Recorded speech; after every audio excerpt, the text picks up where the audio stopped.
नमस्कार, news 21 express में आपका स्वागत है। आइए नजर डालते हैं आज की ताजा 3 खबरों पर। भारत में पिछले 24 घंटे में सामने आए 2,86,000 नए केस, 3 लाख से अधिक मरीजों ने दी वायरस को मात। केंद्रीय स्वास्थ्य मंत्रालय द्वारा जारी आंकड़ों के मुताबिक पिछले 24 घंटे में देश में 2,86,384 लोग कोरोना वायरस से संक्रमित हुए हैं।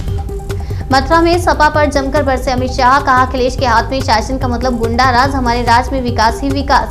मथुरा में बोलते हुए अमित शाह ने कहा कि योगी सरकार आने के बाद हत्या, अपहरण और गुंडागर्दी में कई फीसदी की कमी आई हुई है। असदुद्दीन ओवैसी ने सपा पर साधा निशाना, वो मुसलमान का नाम लेना पसंद नहीं करते कि कहीं हिंदू वोट बैंक ना फिसल जाए। अखिलेश यादव मुस्लिम उम्मीदवारों को दरकिनार कर रहे हैं, सपा मुस्लिमों से न्याय नहीं कर रही है। कई मजबूत मुस्लिम उम्मीदवारों को सपा में टिकट नहीं मिला।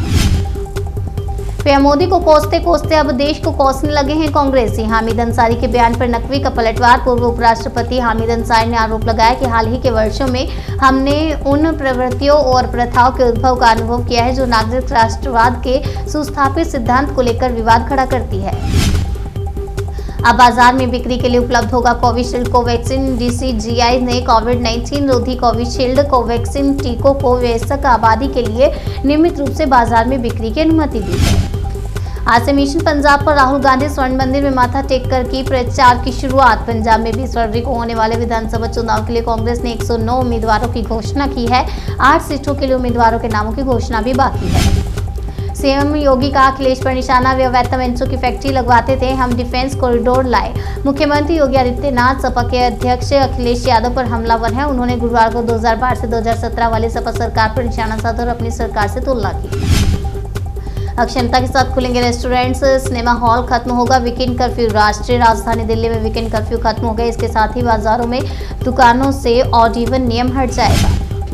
दूसरी लिस्ट जारी करने के बाद कांग्रेस की मुश्किलें बढ़ी। कई दावेदारों ने दिखाए बगावती तेवर।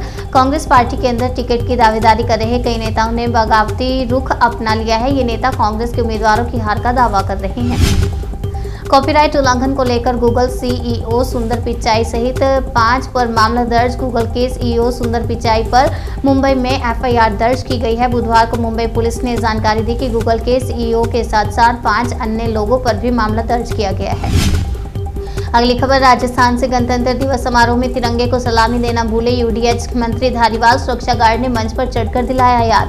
कोटा में यूडीएच मंत्री शांति धारीवाल तिरंगे को सलाम करना भूल गए। मंत्री के सुरक्षा गार्ड ने मंच पर पहुंचकर सैल्यूट करने के लिए कहा, जिसके बाद राष्ट्रगान के 21 सेकंड बीतने पर बीच में उन्होंने तिरंगे को सलामी दी। यूपी में 15 फरवरी तक बंद रहेंगे स्कूल कॉलेज, जारी रहेगी ऑनलाइन क्लासेस। उत्तर प्रदेश में कोरोना के मामलों में लगातार वृद्धि को देखते हुए सभी शैक्षणिक संस्थानों को 15 फरवरी तक बंद रखने का आदेश है। तमिलनाडु में 1 फरवरी से सभी कक्षाओं के लिए स्कूल खोलने की मांग। देश में कोरोना और ओमिक्रॉन के मामले अभी भी भयावह स्थिति में है। हालांकि पिछले 2 दिन से कोरोना केस की संख्या में थोड़ी गिरावट आई है और 3 लाख से कम केस दर्ज किए जा रहे हैं। टीपू सुल्तान विवाद में सामने आया आदित्य ठाकरे का बयान, कहा है इस जगह का नाम अभी नहीं हुआ फाइनल। आदित्य ठाकरे ने कहा कि परियोजनाओं के आधिकारिक नामों को अंतिम रूप देना बीएमसी के दायरे में आता है। महापौर ने कहा कि उस पार्क के आधिकारिक नाम को लेकर अभी तक अंतिम फैसला नहीं हुआ है।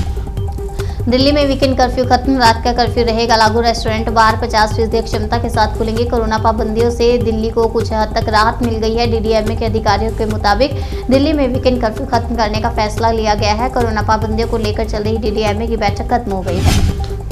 बाहुबली सरेंडर करते हैं तो अखिलेश के पेट में दर्द होता है। मथुरा में गरजे अमित शाह, बोले आजम के खिलाफ कम पड़ गई थी धाराएं। अमित शाह बोले बीजेपी की सरकार बनने से पहले यूपी की जनता ने सपा और बसपा की सरकारें देखी हैं। सपा आती थी एक जाति का काम करती थी, बसपा आती थी दूसरी जाति का काम करती थी। मुंबई क्राइम ब्रांच को मिली बड़ी सफलता, 7 करोड़ के नकली नोट के साथ 7 गिरफ्तार। मुंबई में होने जा रही नकली नोटों की बड़ी तस्करी का मुंबई क्राइम ब्रांच ने भंडाफोड़ कर दिया है। कार्रवाई के दौरान मुंबई क्राइम ब्रांच ने 7 करोड़ के नकली नोट के साथ 7 लोगों को गिरफ्तार किया। 69 सालों के बाद फिर से एयर इंडिया की कमान मिल गई टाटा को। सरकार को मिले 18,000 करोड़ रुपए। एयर इंडिया की कमान टाटा समूह को सौंप दी गई है। वहीं सरकार ने कहा कि एयर इंडिया के विनिवेश की प्रक्रिया को पूरा कर लिया गया है। न्यूज 21 एक्सप्रेस में फिलहाल इतना ही। तब तक के लिए मुझे दीजिए इजाजत और देखते रहिए न्यूज 21।